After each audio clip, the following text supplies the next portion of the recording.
Alright, the users section. Users are basically anybody that's going to interact with your blog that's above a guest. A guest basically can just go into your blog and leave without ever contributing anything. But users are going to have much more than that. You're going to have users at multiple different levels. Most of them are going to be at a subscriber level, which basically that they can read and then comment as well. So basically, this is the users overview where you can edit users and different actions such as that. You kind of probably already get a feel of as to what this section, how it's pretty much laid out, because it's laid out very similar to pages and posts and all those other things. So you pretty much will get a quick grasp of exactly what this is. In order to add a new user, if you don't have users that can currently register themselves, which is a feature in the settings that we'll go over later, basically you can add them manually. So you can go under here under the users in the navigation, go to add new, and you can fill out all their information. So your username, their first and last, all this general stuff that you want to put in here.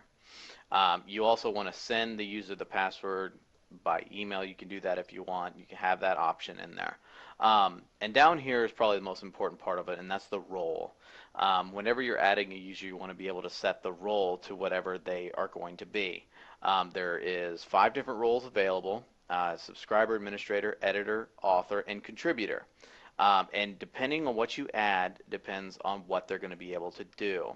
A subscriber and a contributor is only going to be able to do very, very limited things. A subscriber can only comment and read. A contributor is only going to be able to edit current posts and delete unpublished posts and very, very basic things. Basically, he's going to be able to help maintain some of the content but can't add any of his own.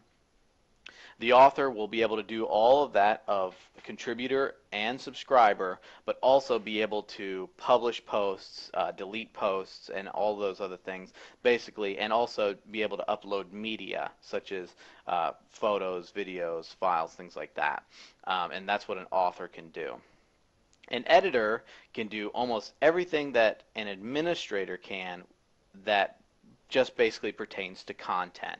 They're going to be able to moderate comments. They're going to be able to approve posts and pages and things like that that the authors have put up. They're going to be able to do anything basically whenever it comes to content. So if it has something to do with content, then the editor is going to be able to do it. The administrator is going to basically be able to do everything that's in the site. That is the user that you are when you first installed your blog. You're going to be able to do everything content related plus all back-end stuff, such as being able to plugins and themes and other such maintenance type things that are within the site is going to be as of an of an administrator's role.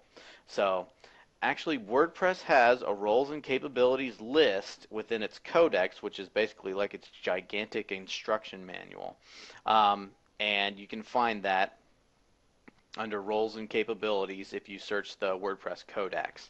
And it actually has a table for you to look at exactly what each of the users can do. And a lot of people don't really know exactly what each user can do. So this actual table is very, very useful to have. So, and you can get that actually at the link at the bottom of the screen. So, and that is pretty much what you do to add a new user. Another thing you can do is you can edit your own current profile, and that's basically very straightforward. You can do certain things such as adjust the back-end styles of it, a couple of little quirky features with the editors, your name and your contact info and your biographical info.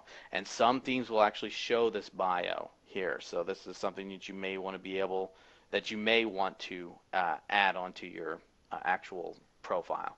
And also you can do your password change right there. And if you click profile, everything will be updated.